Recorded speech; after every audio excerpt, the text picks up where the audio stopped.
Bună ziua, dragii mei! Astăzi vă voi ajuta să înțelegeți lecția nouă cu titlul Mărimi fizice scalare, mărimi fizice vectoriale. Vă mai amintiți, desigur, discuția despre masă și greutate?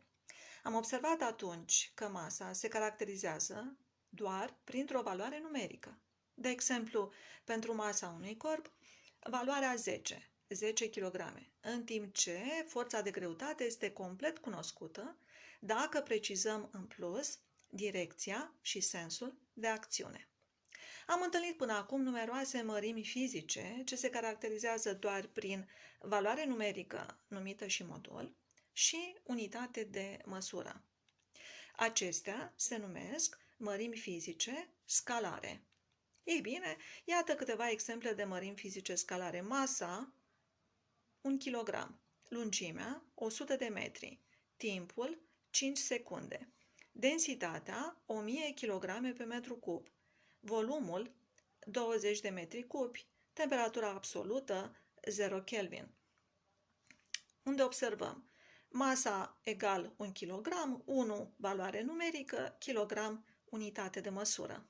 Volum 20 de metri cubi, 20 valoarea numerică și metru cub unitate de măsură.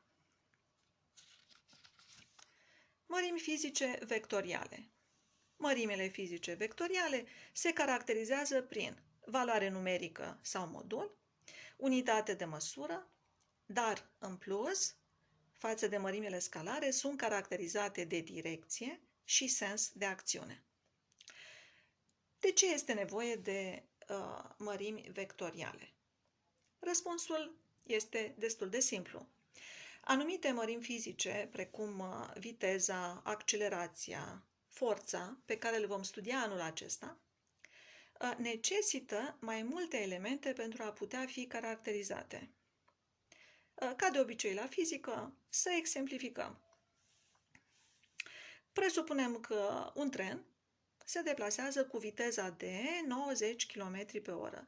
90 modulul, kilometri pe oră unitatea de măsură. Dar în plus, aflăm că acest tren se deplasează pe direcția București-Ploiești. Iată acest segment care unește cele două localități reprezintă direcția. Observăm și aici. Da?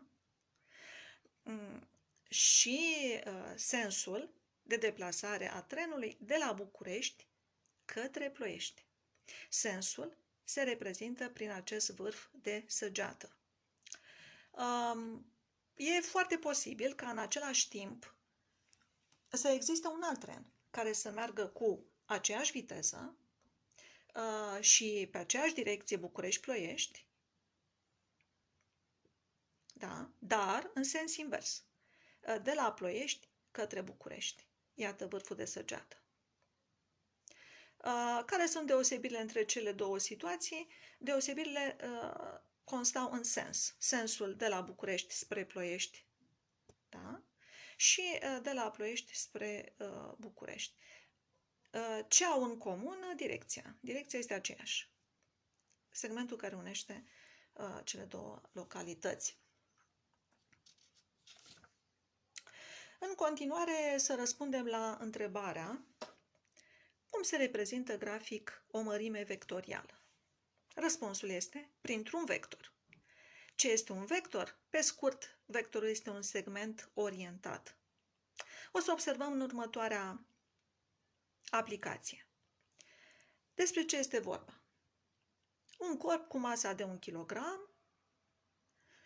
și greutatea corespunzătoare aproximativ 10 N, 10 modulul Newton, unitate de măsură.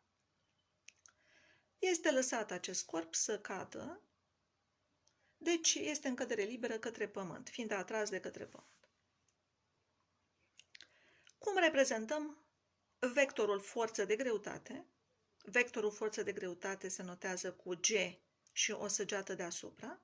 Deci cum se reprezintă grafic vectorul forță de greutate, al cărui modul este de 10 newtoni? Vectorul are mai multe elemente, părți componente, punct de aplicație, notat cu O, în centrul corpului, în centrul de greutate, Are un modul, 10 newtoni, și atunci am luat un segment de 5 newtoni, două segmente cap la cap de aici până aici înseamnă 10. Direcția evident către pământ, și anume pe verticală. Deci direcția pe verticală. Iar sensul de sus în jos, arătat prin vârful de săgeată, către centrul pământului.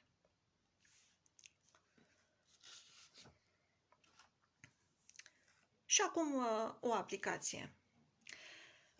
Cum se rezolvă o problemă? Un resort este întins de o forță de 12 N pe orizontală, de la stânga la dreapta, reprezentați grafic vectorul forță.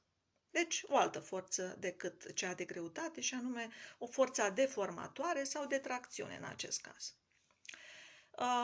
Ce aflăm din text? Aflăm că modulul forței este de 12 N, modulul se notează simplu cu F.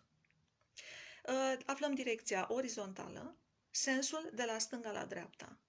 Și trebuie să desenăm vectorul forță. Cum se notează vectorul forță? Litera F mare și cu săgeată deasupra.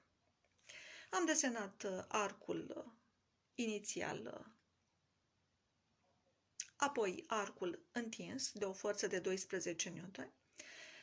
Forța are punct de aplicație, da, deci punct de aplicație, locul de unde pleacă forța, locul de unde este tras arcul, modulul de aici până aici, lungimea vectorului.